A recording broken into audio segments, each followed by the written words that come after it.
Hey everybody, welcome back. My name is Abby. I'm with Fitness is Medicine. Today we're going to do another great workout that you can do in your home. The tools we are going to use today are one heavy dumbbell and a bench of some sort. If you don't have a bench, you can use the side of your bed or a coffee table or something like that. And if you do a coffee table, just make sure you have a pillow for your knee. We're going to use a step, and then you can use that same heavy weight or no weight at all. And then we're going to use a ball, maybe a couple soft things to squeeze, and that's it. So we're going to start today. Remember to come into these workouts warmed up and ready to go. Get warmed up for 5 to 10 minutes, get your heart rate up, get your muscles warmed up, and ready to come into these workouts. Okay, we're going to start with a one-arm row on the bench. We've done this in the past, but I think it's a really effective way to isolate one side at a time. So you have the same side, knee and hand, on the bench or your bed or your coffee table, whatever you have. We are going to row one weight. So your goal is to keep your back flat. Don't let your shoulder dip down here. You want to keep your shoulders set. Drive your elbow towards the ceiling. 3.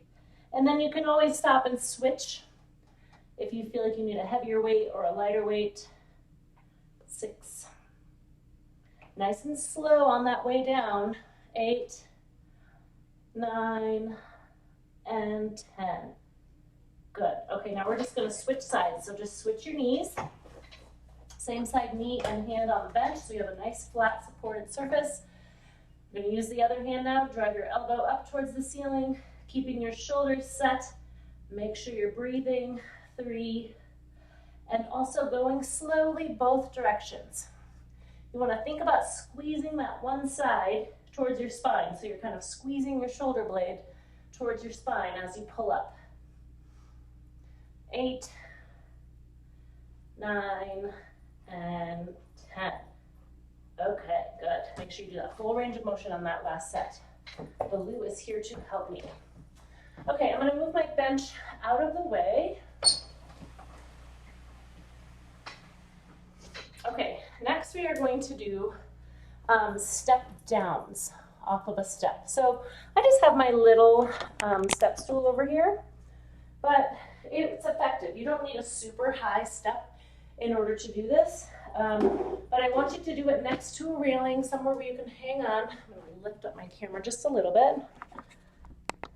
Baloo is very interested in what is going on in here.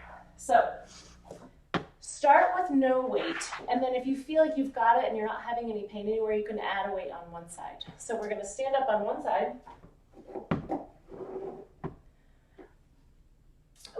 you're standing sideways to the step if you're using, like a staircase. So I want you to sit back and slowly touch your foot down to the ground. So if you can do it without hanging on. And the key here is really going slowly and sitting back. So you're sitting back into this hip. This eccentric motion is really an effective way to strengthen those quads and your glutes. You want to keep your chest up nice and tall. I'm using my hands kind of as a counterbalance. 8, I think that's 8, 9, and 10. All right, good. Like I said, if you're feeling really confident in that and you're not having any knee pain, the key here is not to step down this way. I really want you to sit back into this one. There's a couple of different ways you can do it, but I want you to sit back into this motion. Okay. Sit back. Good. I'm going to turn this just a little bit. Sitting back into that heel. This is 3. Keeping your chest up nice and tall. 4. If you're doing this at your banister, at your stairway, really focus on sitting back. Really go as slowly as you can. And then challenge yourself and see if you can do it without setting your foot down at all. So there's a few different levels you can do. You can go down and then step. And if that's really challenging, stay there. But you can kind of go slowly up and down. You're really going to feel that in your quad here. And then also think about squeezing your glute as you go to stand up. All right, good. Those are a good challenge. Okay, now we're going to do some punching. So this one doesn't require any equipment. But I want you to start with a nice wide stance. My feet are nice and wide apart so I can kind of move back and forth. Put your hands here like we're gonna do some boxing. We've done this one in the past too, but I want you to punch out in front and then out to the side. So we're gonna do 10 times each. You're kind of rocking, you're shifting your weight back and forth. All right, ready? We're gonna punch. Give it a good jab. I want you to actually punch it like you're punching a punching bag. 4, 5, good jab. 6, 7, 8, 9, forward and side. All right, that was 10 on that side. Now we're gonna go to the other side. All right, so forward, out to the side. Forward, side, punch, jab. 3, 4, and you're kind of shifting your weight side to side here. 6, 7, 8. Give it a good jab. 9, 10, and 10. Baloo does not understand what I'm doing. Okay, now we're going to grab, we're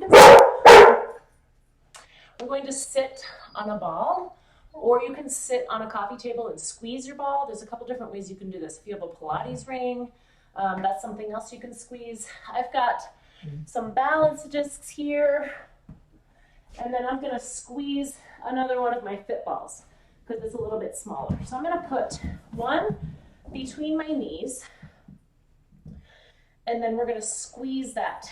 Also, I'm gonna add some upper body squeezes, so chest and arm squeezes. So at the same time, I want you to squeeze, hold it for a count of 2 or 3, and relax. When you are doing the squeezes with your knees, this is a good hip stabilizer, kind of like those hip adduction leg lifts that we did the other day. So this is a similar motion to that. You can also, when you start to add your arms, you're also incorporating more core. So you can really focus on keeping those shoulders set, really squeezing with everything. Don't squeeze so much that it hurts. Sometimes people are like, oh, that doesn't feel good on my knee. Let off a little. You don't have to squeeze that hard. You're getting that good contraction. Keep breathing.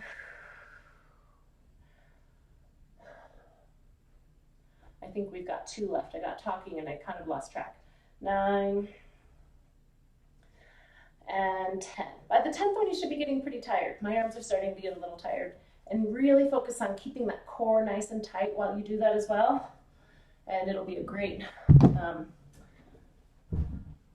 all here, all in through your core. Your core isn't just your tummy muscles. It's, your hips up here through your shoulders. So it's all of these muscles. So we're engaging a lot of your core there.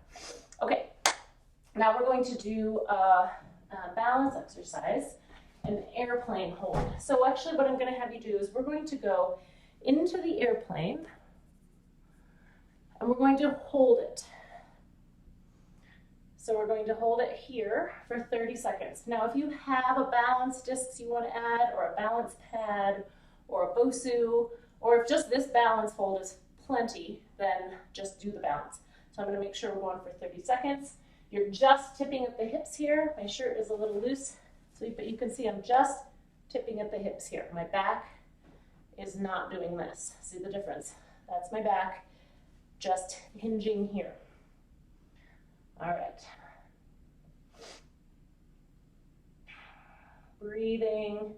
And then this is okay to start here too. If you can kind of be anywhere along this continuum, along this fulcrum here. Keep breathing.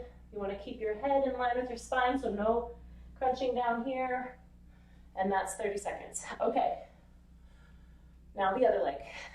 Reset, find a place to focus, and hold. Now, if you find this is easy, there's a few things you can do. Like I said, you can stand on a balance pad or a pillow or a roll, a folded up towel. The other thing you can do is start to move your arms a little. Kind of do some jumping jack motion with your arms. Motion, turn your head. There's different ways you can really challenge yourself with this one, but make sure that you're able to do it in proper form before you add any of those variations. Okay, Now we're gonna do a little bit more of a leg kind of get your heart rate up a little bit. So I'm gonna have you do a crossover. So you're gonna change your feet here. You're gonna crossover, squat, crossover, squat, crossover, squat, crossover, squat. Now you can add a little jump here if you want. Crossover, jump, crossover, squat, jump. And you don't have to. You can just add the squat, crossover, squat. So we're kind of blasting your legs here. 9, 9. I lost count, so I'm calling this one 10. You're probably getting tired. 10. Okay, good. So that's kind of an agility and lower leg strengthening all at the same time. So ease into it, work your way, and then see if you can add a little bit of extra speed and maybe a little jump if you're feeling really energetic. Okay, that's it for today. So repeat through these 1 to 2 more times. Do some cardio in between, really get your heart rate up, make it a great workout, and then follow with your stretches and cool down at the end. Thank you, everybody. I'll see you next time. Have a great day.